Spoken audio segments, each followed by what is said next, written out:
My name is Alex.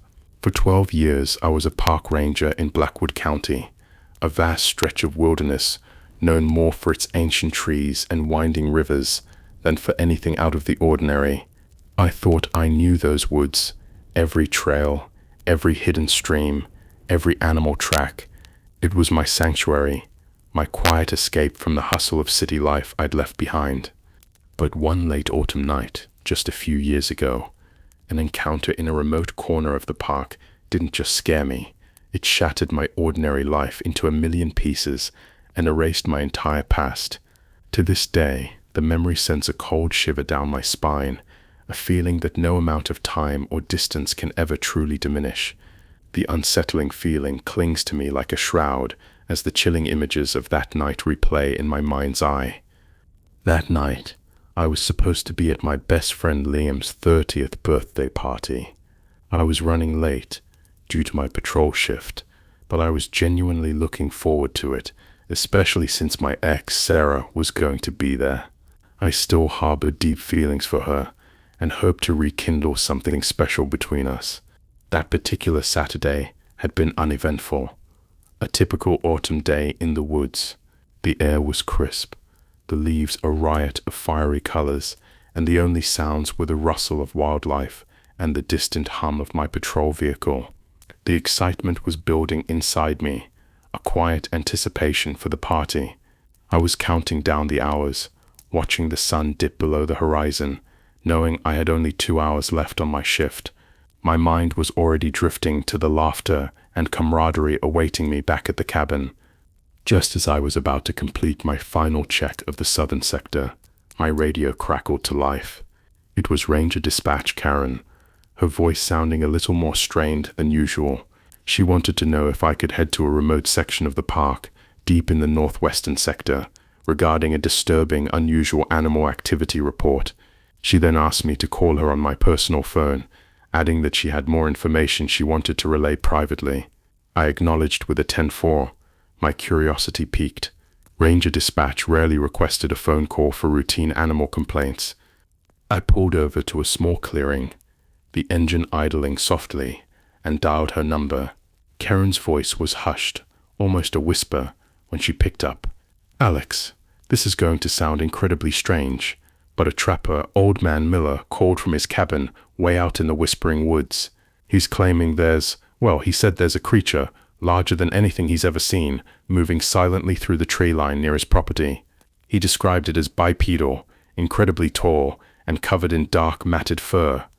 He said it was making a low, guttural humming sound that vibrated through the ground, and that his dogs were absolutely terrified, cowering in their kennels. He also mentioned an unsettling glow, a faint pulsing blue light that seemed to emanate from the thing as it moved." I paused, absorbing her words. Old Man Miller wasn't prone to exaggeration. He'd lived in those woods his entire life, knew every beast that roamed them. "Okay, Karen," I said slowly. "I understand. I'll head out there. It's a good 40-minute drive from my current location, deeper than I usually go on a Saturday night. I hope whatever it is, it's still there when I arrive." This sounds different. I'd love to have a good story to tell the guys when I get back to the party. I was trying to inject some levity, but a knot of unease was already forming in my stomach. A bipedal creature, humming, with a blue glow. This was certainly not a routine bear sighting. I rerouted my patrol vehicle, the familiar hum of the tires on the gravel road, now sounding a little louder in the growing twilight. The deeper I drove into the northwestern sector, the more dense the forest became, the trees growing taller, their branches intertwining overhead, creating a canopy that swallowed the last vestiges of daylight. This area was particularly remote, with only a few old logging roads winding through it. Old Man Miller's cabin was nestled deep within, accessible only by a single, overgrown dirt track that snaked for about 2 miles off the main access road. It was so secluded you couldn't even see his property from the main road, completely enveloped by the ancient, whispering woods. I was about 5 miles away when I came over a slight rise, and in the distance, through a gap in the tree line, I thought I saw something, A faint, almost imperceptible blue light, pulsating softly. My heart gave a little jolt. Could it be? I pressed harder on the accelerator, eager to reach the turnoff. As I neared the access road to Miller's cabin, about a quarter of a mile from the turn, I could now clearly see the pulsing blue light. It wasn't a helicopter spotlight, but a steady, rhythmic glow, emanating from deep within the woods, just beyond what I knew was Miller's property line. It was almost hypnotic, a surreal beacon in the deepening gloom. I knew I needed to approach cautiously. Whatever this was, it wasn't natural. I switched off my headlights and rolled down both front windows, the cool night air instantly filling the cabin of the vehicle. I crept slowly along the main road, pulling off onto the overgrown dirt track that led to Miller's cabin, and that's when the full weight of the situation hit me. I'd spent years in these woods. I knew the sounds, the rustle of leaves, the snap of twigs, the distant cry of a coyote, the screech of an owl, even the low growl of a bear, or the snort of a deer would carry through the quiet. But at that moment, as I slowly moved deeper into the whispering woods, there was nothing but an oppressive, unnatural silence. No crickets, no rustling leaves, no distant calls, nothing but the faint, pulsating blue light and an eerie, almost imperceptible low hum vibrating not just in the air, but through the very ground beneath my tires, just the light and the hum. The hair on the back of my neck stood on end, a primal alarm screaming in my mind. Whatever it was, it just sat there, silently humming, the blue light pulsing steadily. I stopped my vehicle about 50 yards from Miller's cabin, a thick cluster of ancient oaks providing some cover. I sat there for a few minutes, staring at the unsettling glow, trying desperately to find a reasonable, logical explanation for what I was witnessing. My mind raced through every animal, every natural phenomenon I knew. Nothing fit. Taking a deep breath, I slowly opened my car door, the slight creak echoing unnaturally in the profound silence. I grabbed my flashlight and my service firearm, clicking off the safety as a precaution, and began to walk slowly towards Miller's cabin. I could see a faint yellow light on in the kitchen window, but the rest of the cabin was dark, bathed in the intermittent blue glow filtering through the trees. I made it to the cabin door and knocked several times, my knuckles rapping loudly against the old wood. Silence. I pounded harder, calling out, "Mr. Miller, Park Ranger Alex, are you in there?" Still nothing. My gut told me something was wrong. Old Man Miller was a light sleeper, and he'd been frantic on the phone. I decided to walk back to my vehicle and get on my PA system, announcing my presence. As I turned and started walking towards the patrol truck, the pulsating blue light seemed to shift. It wasn't emanating from a single point anymore. It seemed to be following me, moving slowly through the dense undergrowth, keeping pace with me. My heart was pounding, a frantic drum against my ribs, and a cold pit had formed in my stomach. I had never experienced anything like this in my entire life. Every instinct screamed danger. I reached the vehicle, fumbling for the mic. My voice was a little shaky as I clicked it on. "Mr. Miller, this is Park Ranger Alex. Please come to the door." And then the front door of the cabin slowly creaked open. A very frightened old man Miller, his face pale and drawn, his eyes wide with terror, stumbled out and practically ran to me. He apologized profusely for not answering my knocks, explaining that he'd been in his kitchen, on the phone with his niece, trying to arrange a ride out of there, when he heard something. He described it as an incredibly low, rhythmic thumping, like heavy footsteps, not on his porch, but directly on his roof. He was terrified to move, too scared to pass the staircase to the second floor, convinced whatever was outside was now directly above him. He said when he heard my voice on the loudspeaker, the thumping stopped, and he just decided to make a break for it, running out as fast as his old legs could carry him. By the time he reached me, the pulsating blue light had fixed itself back on the tree line beyond his property. We both stood there, staring up at it, bathed in its eerie glow. I asked him if he'd ever seen anything like this before. He shook his head vehemently, his eyes never leaving the light. No, Ranger, never, not in my 90 years in these woods. Well, Mr. Miller, I said, my voice barely above a whisper, I haven't either, and I'm not really sure what to do here. I reached through the open window of my patrol car and pointed my powerful park spotlight towards the source of the blue light. The beam pierced the darkness, but it was almost swallowed by the intensity of the blue glow. I could barely make out the end of the object, a massive, indistinct shape. It looked like the end of a colossal upright cylinder, almost like a massive dark pillar rising from the earth, but I couldn't discern any details. My spotlight, usually so effective, wasn't strong enough to reveal the full extent of whatever it was. It was simply too large, too indistinct in the blue light. We stood there for a long moment, scratching our heads, our minds reeling, finally trying to lighten the incredibly tense atmosphere. I half-jokingly told him, "Well, Mr. Miller, I guess I'll get on my PA and tell it to leave." He looked at me, his eyes wide, and in a surprisingly serious tone, asked, "Can you shoot at it, Ranger? Will it shoot back?" "No, Mr. Miller," I said, a shiver running down my spine at the thought. "I don't think that's a good idea. We don't know what it is, and we certainly don't want to provoke it." I picked up the mic again, took a deep breath, and holding it close to my mouth, announced, my voice booming through the quiet woods, "Attention, I don't know what you are, and I don't know why you're here, but you need to leave this property and move on. Leave this man alone." We both kind of laughed, a nervous, almost hysterical sound that quickly died in our throats. Our laughter turned to utter shock as, in an instant, the pulsating blue light flickered and died. The hum ceased. We could barely make out the outline of a colossal dark shape against the faintly starlit sky. It sat there, utterly silent, for about 10 seconds, and then, slowly, imperceptibly at first, it began to drift off to the northeast, moving silently through the dense canopy of trees.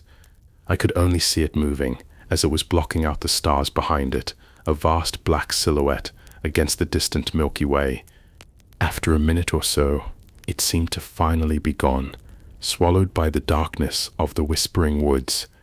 Old Man Miller was still scared to death, his old hands trembling. He really didn't want to go back inside his cabin. I told him I'd go with him and clear each room, making sure nothing else was inside, hoping that he'd feel at peace and be left alone for the night. The cabin was quiet, empty of any beings except us. I double-checked every window, every corner. Everything seemed normal, except for the lingering, unsettling feeling. I told him, "Mr. Miller, if you need us again, please don't hesitate to call. I'll be off duty soon, but another ranger can respond if needed." He thanked me profusely, his voice still shaky, and I was on my way. I had this profoundly creepy feeling as I drove down his long, overgrown driveway, back to the main park road. The silence of the woods felt heavier, more menacing now. After clearing off that call with dispatch, my shift was technically over. I decided I'd drive into the small town of Blackwood, just outside the park, and grab a coffee, anything to clear my head and catch my breath for a minute. My mind was still reeling from what I'd just witnessed.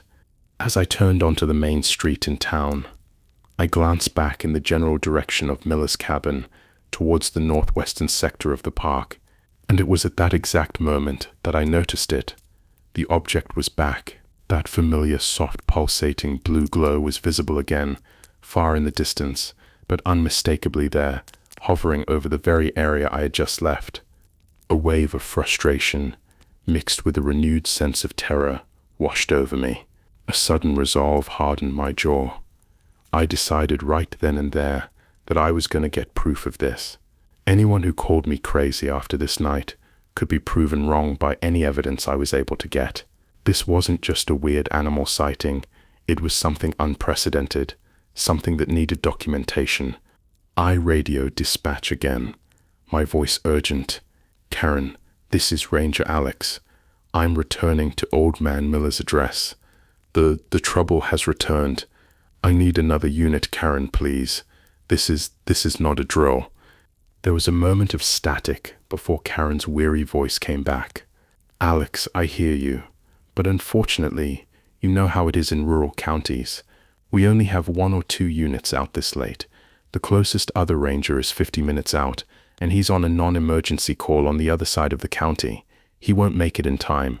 You're on your own, Alex." A cold dread settled in my stomach.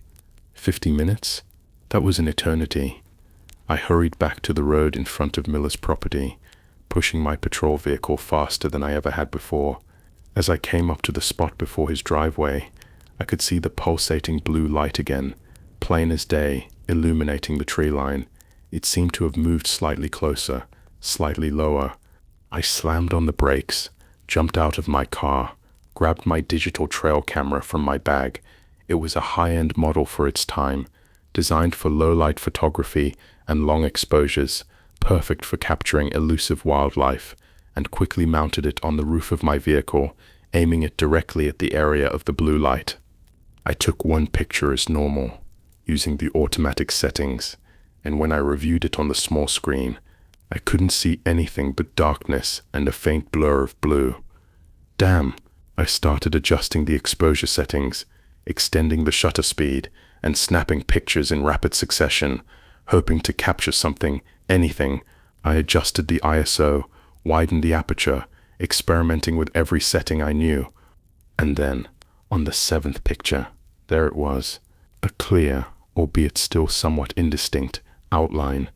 There was that familiar shape, like the front end of a massive submarine, but upright, a colossal dark cylinder. I could only make out the front part of it, the section where the pulsating blue light seemed to originate. The other end, its true height and length, was still not visible, lost in the blackness above, but it was something tangible. I was just so relieved I had something on camera, something to back up my story. I jumped back into the car, my hands still trembling, and made it up to Miller's driveway. To my horror, I saw him near his old pickup truck, items scattered all over the ground around him. He was frantically trying to gather them up, his movements uncoordinated and panicked. He was in a total state of terror, on the verge of collapse. I did my best to calm him down, talking in a soothing, reassuring voice, but his hands were trembling so badly he couldn't even pick up a small bag. "Mr. Miller, step back. Let me help you," I said, my own voice tight with adrenaline. He explained, his words tumbling out in a rush, that he'd gone to his bedroom, ready to try and get some sleep after my departure, when his entire room lit up with an intense, blinding blue light. It was no longer a gentle pulse. It was a constant, overwhelming brilliance. And then he said he heard an incredibly loud, resonant thump directly on his roof, followed by a rhythmic, heavy pounding, like something enormous was walking around up there. He had sprung out of bed, grabbed a few overnight things, some clothes, his wallet, a photo of his late wife, and planned to stay at his niece's home in the next county that night. "Mr. Miller," I said, trying to maintain my composure, "that's probably a very good idea. I'll follow you there, make sure you're safe." We finished loading his items into his truck. Just as I secured the last bag, the intense blue light that had enveloped the cabin suddenly winked out, plunging the area back into deep darkness. "Don't waste another second, Mr. Miller. Let's go," I urged, my voice firm. We tore out of that driveway, his old pickup struggling to keep up with my patrol vehicle. The drive to his niece's house felt like an eternity, every shadow in the woods seeming to hold a hidden threat. When we finally reached his niece's home, she was very confused by all of us, especially now that her elderly uncle and a park ranger, both clearly shaken, were at her doorstep in the middle of the night. She thanked me for the help, and I was on my way. I made it back to the park station. The clock on the wall showed it was nearly 3 in the morning. I finished a few reports, detailing the unusual animal activity as vaguely as possible, not daring to write down what I truly believed I had seen. I visited with the dispatchers for a bit, both Karen and the night dispatcher, Mark. They were both on edge, and freaked out after I briefly told them what I had just seen, omitting the parts about the shape and the silence. I made a joke that I'd probably take a lot of ribbing over this incident, and fully expected it when I returned to work in a couple of days. The kind of story you tell over beers, not in an official report. My cabin was about 20 minutes away from the station. Since my shift had officially ended, I headed home. I was making good time, trying to hurry and get to Liam's party, even if it was winding down. But the events of the night were still heavily on my mind, a persistent chill down my spine. The area I was driving in is pretty flat, open country that stretches for miles in each direction. You can see the distant lights of the next town, the vast expanse of fields and pastures under the sprawling night sky. I stopped at a stop sign that was on my usual route home, at the intersection of Blackwood Road and Old Mill Lane, and when I did, I saw a familiar, terrifying sight. Off about 2 miles away, hovering silently over what looked like a large open field or pasture, I could see the distinct pulsating blue light. It was slowly, almost imperceptibly, drifting in my direction. My breath hitched in my throat. It was back, and it was coming towards me. I wasn't sure what to do. Should I floor it, turn around, and drive away as fast as possible? Or should I wait around and see what it does? Stupidly, against every rational instinct, my curiosity was killing me at that point. I waited. My heart pounded in my chest, a frantic rhythm that echoed in the profound silence of the night. I remember stepping out of the car, my eyes fixed on the approaching light, and walking up to the barbed wire fence that ran along the length of the road, bordering the field. As the object got closer, I could feel a strange pressure, a pounding at the bottom of my throat, almost as if my heart had relocated there. My vision blurred slightly, and a wave of dizziness washed over me. The next thing I remember was waking up in excruciating pain. I was lying on my back, cold and disoriented, my arm tangled in the barbed wire fence. The object was gone. My patrol car was still idling nearby, its headlights casting long shadows across the field, but I had deep gashes on my arm, bleeding freely, and a throbbing ache in my head. I stumbled back to my car, my body screaming in protest, and fumbled for the first aid kit I kept under the seat. I wrapped the wounds clumsily, my hands still shaking. I had no idea at that point if extreme anxiety had caused me to pass out or if I had been affected somehow by the craft itself. I didn't want to know. At that point, I just wanted to get home. I wanted to be anywhere but there. I drove home in a daze, the earlier fear replaced by a profound, consuming sense of unreality. The 20-minute drive felt like an eternity. I finally pulled up into my driveway, the familiar silhouette of my cabin, a welcome sight. I grabbed my patrol bag and slung my service rifle over my shoulder. Before I even opened the front door, I could hear laughter and carrying on inside, the sounds of Liam's party. I knew once they saw me, battered and bleeding, they were going to think I either got into some serious trouble at work or had been in a terrible accident. I slowly opened the door, walked in, and threw my bag down. The music abruptly cut out, and I heard a loud collective, "Oh my God, Alex." Chloe, a nursing student, came running up to me, her eyes wide with shock. "What the hell happened to you?" she demanded, her voice laced with concern. "Just a bad day at the office," I mumbled, trying to sound nonchalant, but the words felt hollow. "Hey Chloe, would you mind taking a look at these wounds? I think I tangled with some barbed wire." "Absolutely," she said, her professional instincts kicking in. We walked to the kitchen sink, where she gently helped me get the makeshift wrap off and cleaned up the deep scratches on my arm. She told me I was probably okay, that they were deep but not arterial, and that I could just bandage them up at home without stitches, though they'd leave some nasty scars. Everyone was crowding around me, their faces a mixture of concern and bewildered curiosity, trying to find out what had happened. I just sat down at the kitchen table, pondering whether or not to tell them the truth, the incredible, unbelievable truth. Finally, I looked up at them, took a deep breath, and said, You guys are not going to believe this, but I'll fill you in on the story. Sarah, my ex-girlfriend, quietly sat next to me, her hand resting lightly on my arm, and I felt a strange comfort from that simple gesture. And then I basically relayed every single detail of the events of that night, from the strange call to Old Man Miller, to the silent, pulsating light, to my inexplicable collapse at the fence. Everyone was speechless, their faces a mixture of awe and disbelief. You could have heard a pin drop in the cabin. The party atmosphere had completely vanished. Then, Liam, my best friend, slowly formed a big smile on his face. "No way in hell, dude. You're just screwing with us. This is some elaborate prank for my birthday, isn't it?" He burst out laughing, but it was a nervous, almost forced laugh. "I figured you'd feel that way, Liam," I said, a grim smile playing on my lips. "But I'm about to change your mind, because I have photos." I reached into my bag and pulled out my digital trail camera. "If you'd like to see it, then follow me up to my room." All 5 of them, Liam, Chloe, Sarah, and 2 other friends, Mike and Emily, lined up behind me and followed me into my small bedroom. Sarah and Chloe were already whispering, talking about how freaked out they were by just the story, but Liam was still skeptical, a playful glint in his eye. He thought it was an elaborate setup.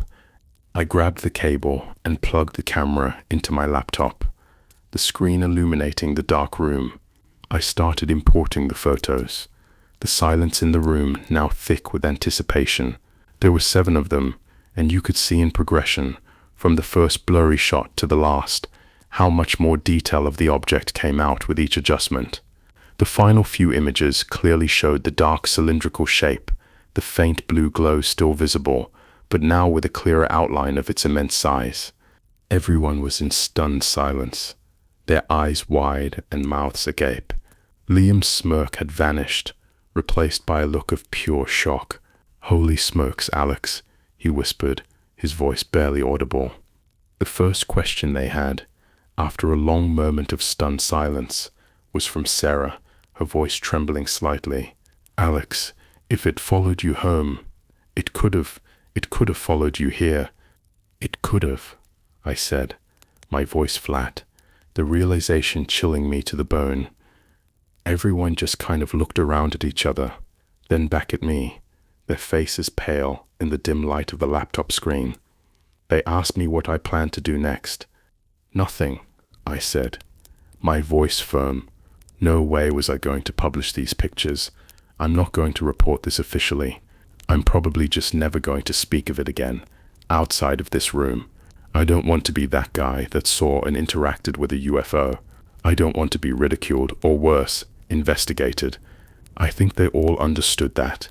The unspoken fear of the unknown, of being dismissed as crazy. I unplugged the camera and threw it back in my bag, even though they were all asking for copies of the pictures. "I'll think about it," I said, knowing I probably wouldn't.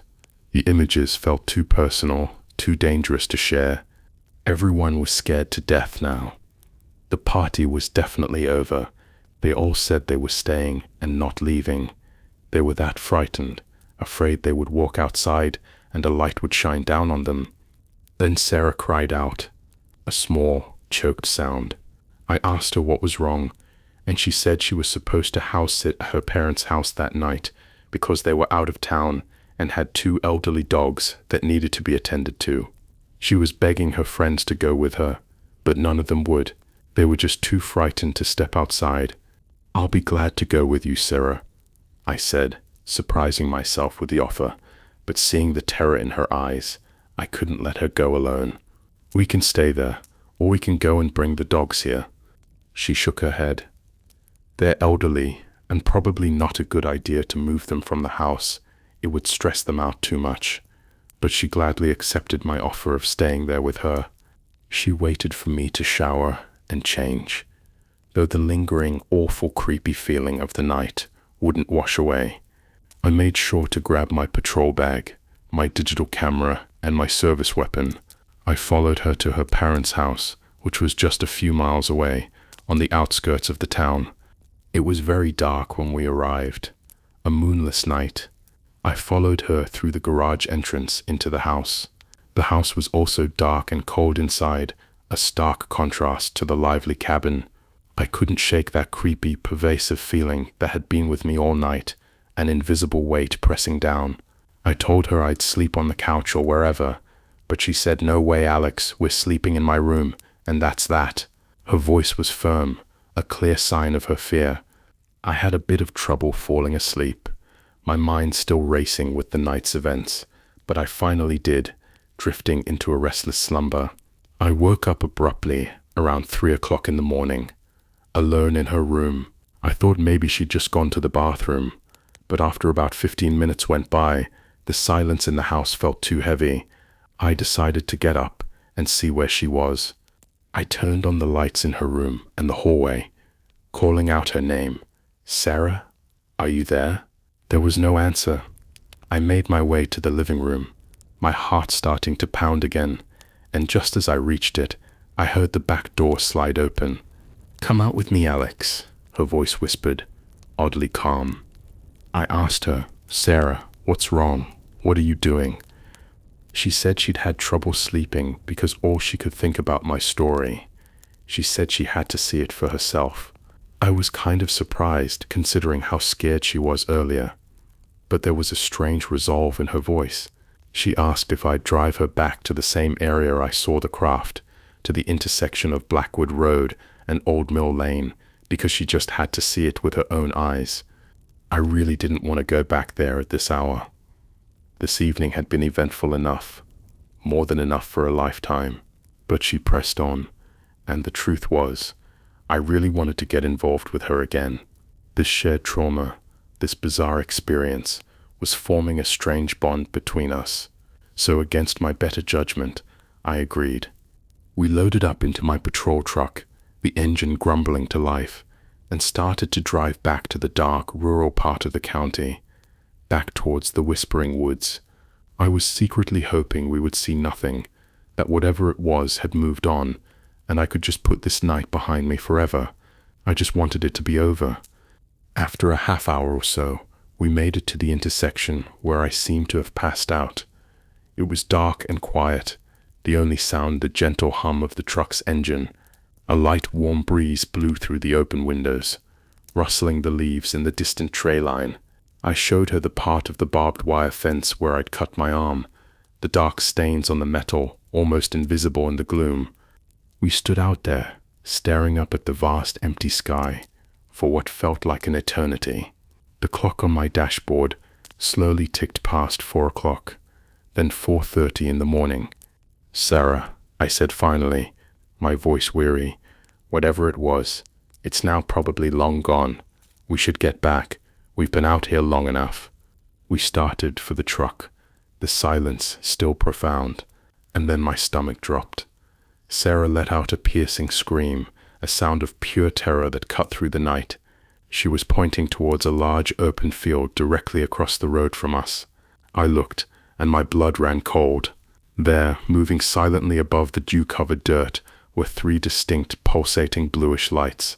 They were circling each other, in a quick, almost playful motion, about 100 yards away from us, just at the edge of the field, and then horrifyingly, they began to move. Slowly at first, then picking up speed, moving directly towards us. "Sarah," I whispered, my voice hoarse with fear, "I don't like this. We need to go, now." Before we could even turn to make it back to the truck, the entire area was lit up in an incredibly bright, blinding white light.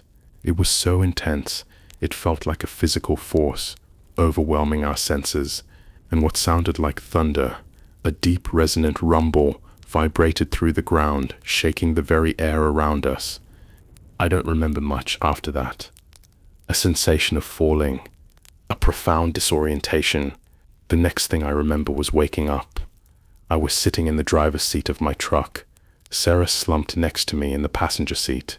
The sun was now up, streaming through the windshield, painting the fields in golden light. The clock on the dashboard showed 6:55 a.m. We had lost almost 2 hours, 2 hours of our lives, completely unaccounted for.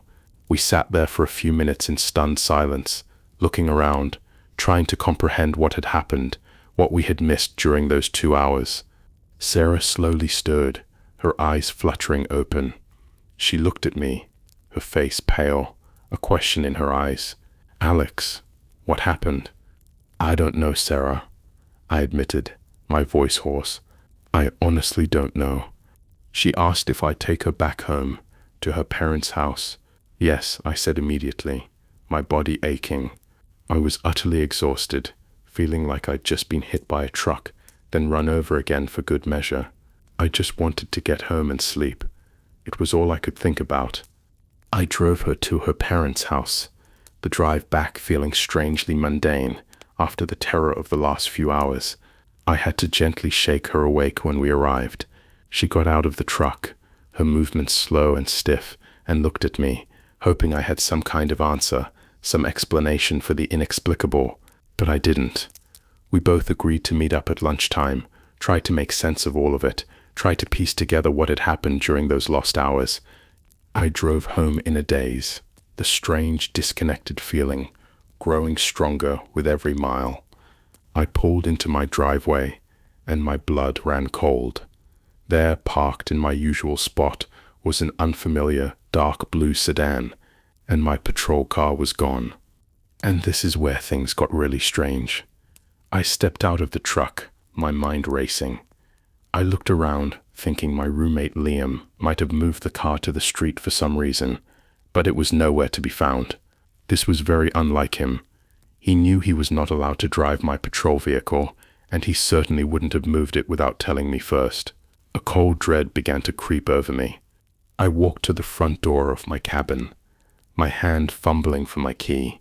I inserted it into the lock, twisted, but it wouldn't turn. I tried several times, growing increasingly frantic. This was my key. This was my door. Why wasn't it working? Frustrated and confused, I banged down on the door, trying to wake up my roommates. "Liam? Chloe, open up!" I was utterly shocked when the door suddenly flung open, revealing a man I'd never seen before, a burly man with a thick beard and a scowl on his face. He demanded to know why I was on his porch so early in the morning. "What the hell are you doing in my house?" I demanded, my voice rising. He had this dumbfounded look on his face, a mixture of bewilderment and annoyance. He asked if I'd been drinking. "I've lived here for the last 15 years, he stated flatly, "and if you don't leave, I'm going to call the police." "You're on my property," I retorted, pulling out my wallet to show him my park ranger badge and ID. "I'm Park Ranger Alex from Blackwood County," I explained, pointing to my uniform. He just scoffed, shaking his head. "Look, buddy, you must be in the wrong state. Lay off the drugs and alcohol, and get the hell off my property before I call the actual authorities." He slammed the door shut, leaving me standing there, utterly bewildered. I walked back to my truck, my mind reeling, trying to process what had just happened. I looked around, desperate to confirm I was at the right house. Sure enough, I was. The layout was identical, but things were subtly different. The paint color of the cabin had changed from a weathered gray to a vibrant green, and the front yard had much different landscaping, neatly manicured flower beds where there used to be wild bushes. I grabbed my cell phone and tried calling my roommates Liam and Chloe. I dialed Liam's number first. A woman's voice answered, politely telling me I had the wrong number. I tried calling Chloe's number. There was no answer, just an automated message saying the number was not in service. My hands started to tremble again. Then a man I'd never seen before came out of my neighbor's house, a house I knew well, with 2 kids who looked like they were leaving for church service. He nodded politely to me, completely oblivious. What the hell is going on? I thought, a cold wave of panic washing over me. I immediately thought of Sarah. I raced back to her parents' house, my mind screaming questions. As I pulled up, I saw her standing on the sidewalk, a block up the street from her house, crying uncontrollably. "Sarah," I called out, jumping out of the truck. "What's wrong?" She looked at me, her face streaked with tears. She told me her key wouldn't work, nor would the garage door code. When she tried to open the window in her bedroom, she heard a child scream, and then a man came out of the front door with a pistol, telling her to get off his property before he called the police. She told him it was her parents' house, and he looked at her like she was crazy. She said she looked through the windows on the garage door, and her car wasn't there. Her parents' car wasn't there either. "Get in the truck, Sarah," I said, my voice urgent. "We'll figure this out. I just had the same experience. My roommates are gone, and a different family is living in my house. My patrol car is gone. My key doesn't work." We tried calling everyone we knew, friends, family, even distant acquaintances, only to find wrong numbers, or numbers that didn't exist at all. It was as if our entire social network, our entire past, had been erased. In a desperate, last-ditch effort, I called the sheriff's office in what I thought was Blackwood County. I hoped someone familiar, someone who knew me, would answer, but unfortunately, after a few transfers, I was told by a very polite but firm desk sergeant that no park ranger by my name worked there. They had no record of me. It was like I had never existed. We drove around for a bit, not knowing what to do, utterly lost and disoriented. From working in law enforcement, I knew if I'd gone to the police and explained what had happened to us, they'd think I was crazy, that we were suffering from some kind of shared delusion. At that point, we both realized we were completely alone, stranded in a strange but eerily familiar place, with nothing. Sarah started crying again, a deep, heartbroken sob. I tried my best to console her, but I too was barely hanging on, the sheer enormity of our situation crushing me. We both knew, in the back of our heads, what had caused this. We both were desperately hoping it was just a bad dream, a shared nightmare, and that we'd wake up, back in our own world, back in our own lives, with our friends and families. But it never happened. It's been 15 years now in this existence. 15 years since that night. We had to start from scratch. It was incredibly difficult. As the years went by, we would notice many things were the same here. The landscape, the general layout of the towns, some historical events, but also some things were subtly, unsettlingly different, such as the names of businesses and brand names we used to know, even the names of certain roads or small towns. They were similar, but not quite right. For a long time, for years, we would drive around at night, usually on weekends, through the rural parts of the county, hoping, praying, the craft would come back and take us home, take us back to our old lives. But we never saw it again, never saw any blue lights, never felt that hum. All of the proof of the training, the studying, the hard work that got us to our positions in our old lives, everything we had worked for, was gone. My ranger certifications, my academic degrees, Sarah's nursing license, our social security numbers, bank accounts, birth certificates, everything was just gone, non-existent in this new reality. We stayed together, Sarah and I. We ended up marrying each other a few years after that night. We survived the best we could with what little we had, working odd jobs, slowly, painstakingly, building ourselves back up from absolutely nothing. And we're raising a family now, 2 wonderful children who know nothing of our previous existence. Life was incredibly difficult for many years, having to start over from scratch, living with the constant unspoken grief of a lost past. But we did it. We built a new life, and I had almost completely put it out of my mind, the terror and the loss, when I decided to clean out an old closet this past weekend, and there, buried deep in a box of old cords and forgotten electronics, I saw that old digital trail camera. I didn't say anything to Sarah when I found it. This has all been hard enough on her. It was just a couple of years ago that she finally stopped waking up crying in the night, tormented by the memories of our vanished past. I just sat there, holding the camera, the weight of it heavy in my hand. I've thought many times over whether to connect this old camera to my computer to see if the pictures are still there, if the evidence of that night of our old life still exists somewhere on its memory card, but I haven't had the nerve to try it yet. I'm afraid of what I might find, or what I might not find.